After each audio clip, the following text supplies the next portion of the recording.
Muy queridos amigos, Salve María. Sean todos bienvenidos a este nuevo episodio de Catecismo para Todos, en el cual vamos a responder todas las preguntas que todos nuestros queridos seguidores nos envían desde todas las partes del planeta donde se encuentran para entender y comprender mejor toda la doctrina católica que a todos nos une. Así es que les recuerdo que para poder participar de este programa simplemente nos tienen que mandar su pregunta en una nota de voz al número que aparece en pantalla. ¿Está claro? ¡Sí! ¿Alguien tiene una pregunta? ¡No! Caso no lo hayan hecho todavía, les invito a suscribirse a este canal. No olviden de dejar su like para que este video pueda llegar a muchísimas más personas y ustedes así nos ayudan a evangelizar con este material en el cual podemos aprender muchísimo más sobre la fe católica. Por favor, compártanlo con todos sus conocidos para que puedan crecer cada vez más en el amor a Dios. Así es que si les parece, vamos ya a entrar directamente a la primera pregunta del día de hoy. Sara María, soy Gracia Díaz, tengo 13 años y soy de Salvador. Mi pregunta es, ¿Dios puede arrepentirse? Es que en el libro de Génesis está escrito que Dios se arrepintió de haber creado al hombre. Por eso fue que mandó el diluvio. Entonces, ¿Dios se arrepiente de las cosas que hace? ¡Salve María! Salve María, Gracia. Muy buena pregunta. Compleja, complicada, muy bien pensada. Y has hecho muy bien tu pregunta porque hasta estás citando las Sagradas Escrituras para dar pie a tu pregunta. Para entender bien la respuesta necesitamos tener algunos presupuestos, es decir, algunos conocimientos previos. Primero, tenemos que saber, Dios no puede mudar, Dios no puede cambiar ni en su ser ni en sus designios, es decir, Él no cambia en aquello que Él quiere. ¿Y esto por qué? Para nosotros arrepentirnos de algo, es necesario que conozcamos algo que antes desconocíamos. Por ejemplo, voy a comprar una hamburguesa que yo vi una publicidad muy buena cuando iba en la calle y le dije a mi mamá, cómprame esta hamburguesa que se ve excelente. Solo que cuando la abro y me la comienzo a comer, me doy cuenta que esa hamburguesa tenía algo que a mí me producía alergia. Se me comienza a cerrar la tráquea, no puedo respirar, me pongo rojo y digo, me arrepiento de haber comido esta hamburguesa. ¿Por qué me arrepentí? Porque me di cuenta de algo que antes desconocía.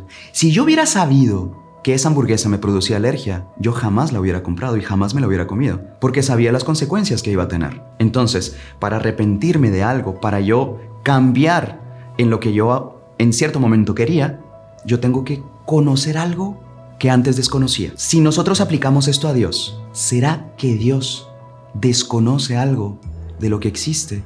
¿O desconoce algo de lo que Él ha creado? ¿O desconoce algo de lo que va a pasar? En realidad no. Dios lo conoce todo. Conoce perfectamente a todas sus criaturas, conoce perfectamente lo que para nosotros es pasado, presente y futuro. Él lo conoce todo. Entonces, Él no tiene nada por lo cual tenga que arrepentirse, porque Él ya conocía qué es lo que iba a suceder. Y ahí viene entonces la pregunta.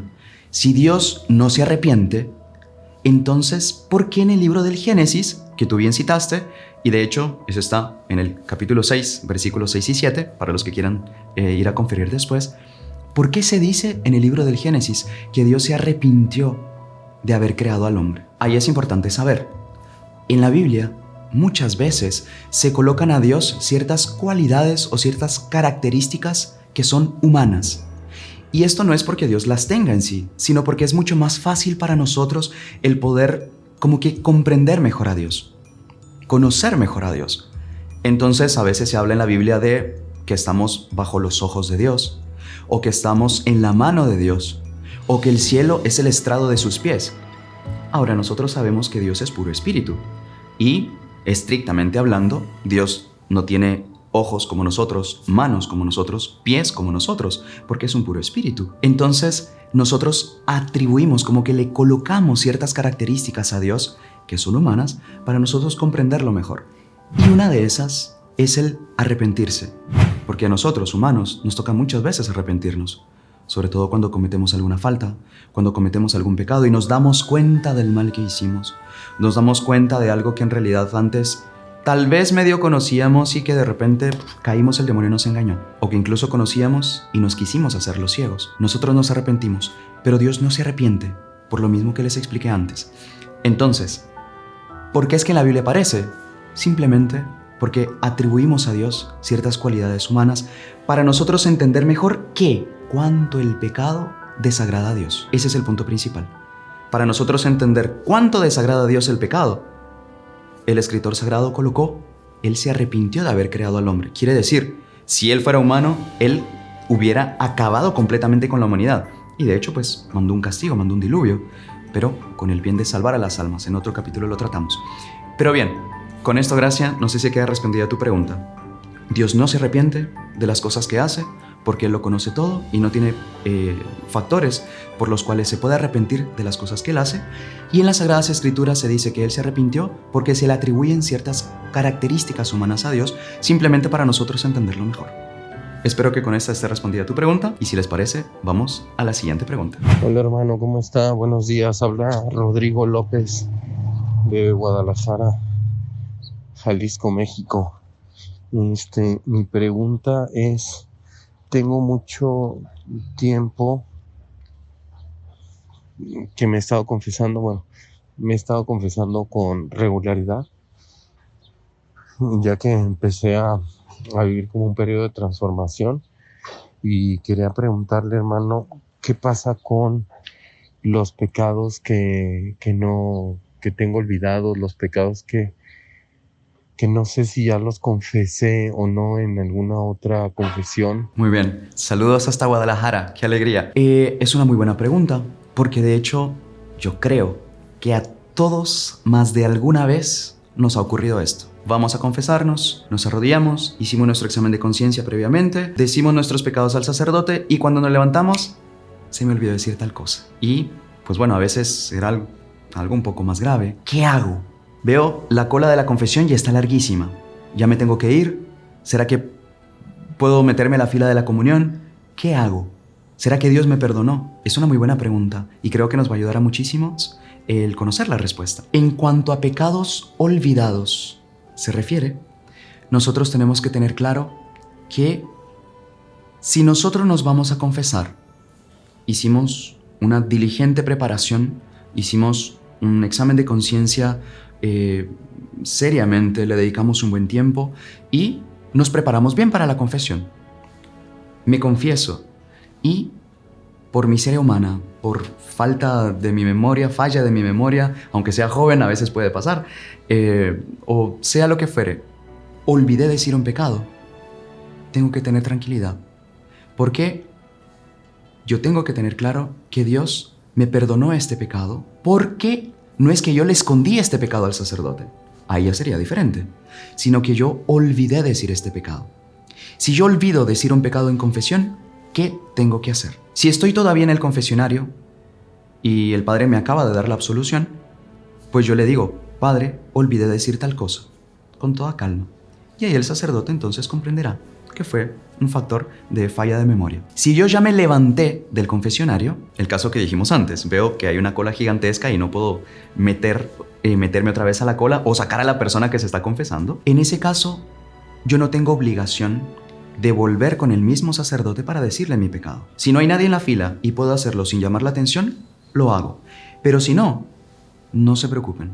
En su siguiente confesión, la primera confesión que tengan, dicen el pecado que olvidaron, mencionando, claro está, que no lo dijeron, que no lo dijimos, por un olvido. Y si después de la confesión yo me di cuenta que olvidé un pecado, ¿será que puedo comulgar si este pecado era mortal? Sí, puedo comulgar. Repito, si fue olvido. Otra cosa muy diferente es si una persona oculta un pecado en confesión, porque ahí ya no estamos hablando de una miseria, de una falla en la memoria, sino que estamos hablando de una falla en la voluntad. Entonces ahí cometí un pecado de sacrilegio. Y obviamente en mi próxima confesión yo tengo que decir: Padre, en mi última confesión omití decir un pecado grave. E incluso debería confesar todos los pecados que yo dije en la última confesión, porque en realidad fue inválida por el hecho de haber ocultado voluntariamente un pecado en la confesión. Más, volviendo a la pregunta, si fue olvido, no hay ningún problema. Yo puedo recibir la comunión y en mi próxima confesión digo el pecado que en mi última confesión olvidé. Espero que con esto quede respondida su pregunta y si les parece, pasamos a la siguiente. Salve María, aquí Eduard desde Tarragona, España. Tengo una pregunta. En los Vía Crucis se reza: Oh Santa Cruz, yo te adoro, y es algo que a mí me sorprende un poco, porque tengo entendido que solo debemos adorar a Dios. Entonces, cuando se pronuncia esta oración de "Oh Santa Cruz, te adoro, yo te adoro", ¿cómo se interpreta esto? ¿Cómo se debe interpretar? Gracias. Excelente pregunta. Saludos hasta España. De hecho, solo a Dios debemos adorar. Y es una pregunta que está muy bien formulada. Y tal vez a más de alguno, cuando hayamos rezado el Vía Crucis, también se nos haya pasado por la cabeza. O incluso que hayamos escuchado que hay ciertos objetos de la pasión de nuestro Señor Jesucristo, por ejemplo, sus clavos o la sábana santa, que también se le rinde un culto de adoración. ¿Cómo queda ahí? Si yo sé que solo adoro a Dios y de repente me veo adorando a una cruz, a un pedazo de madera, diríamos nosotros. Todo lo que hay en Jesús es adorable. En el momento en que Él asumió la naturaleza humana, sus cabellos son adorables, sus manos son adorables, cuanto más su sagrado corazón es adorable, su sangre es adorable. A Él le tributamos el culto de adoración directa. Más hay ciertos objetos que tuvieron una íntima relación con la naturaleza de nuestro Señor Jesucristo, con la naturaleza humana. Obviamente, al ser el Dios y hombre verdadero, yo puedo adorar sus manos, su corazón, como dije antes, pero estos objetos como que tuvieron una unión muy grande con Jesús, Dios y hombre. Entonces, a este tipo de objetos, dígase la Santa Cruz, los clavos, la sábana santa, la Santa Iglesia permite dar un culto llamado de adoración indirecta. ¿Por qué?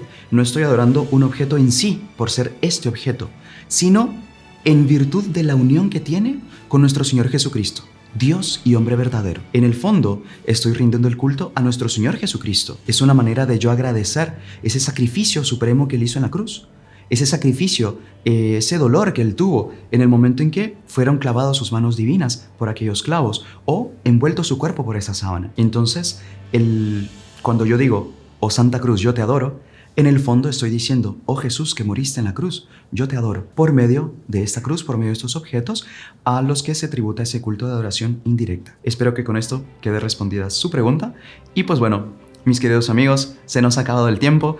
Si ustedes quieren mandar más preguntas para este programa, no duden en hacerlo. Envíenlas, por favor, que estaremos ansiosos de recibirlas de todas las partes. Saben que es para todas las edades, niños, grandes. Desde que querramos conocer más de la fe de nuestro Señor Jesucristo, sus preguntas serán súper bien recibidas y con la ayuda de Dios esperemos bien respondidas. Les esperamos en el siguiente programa. Salve María.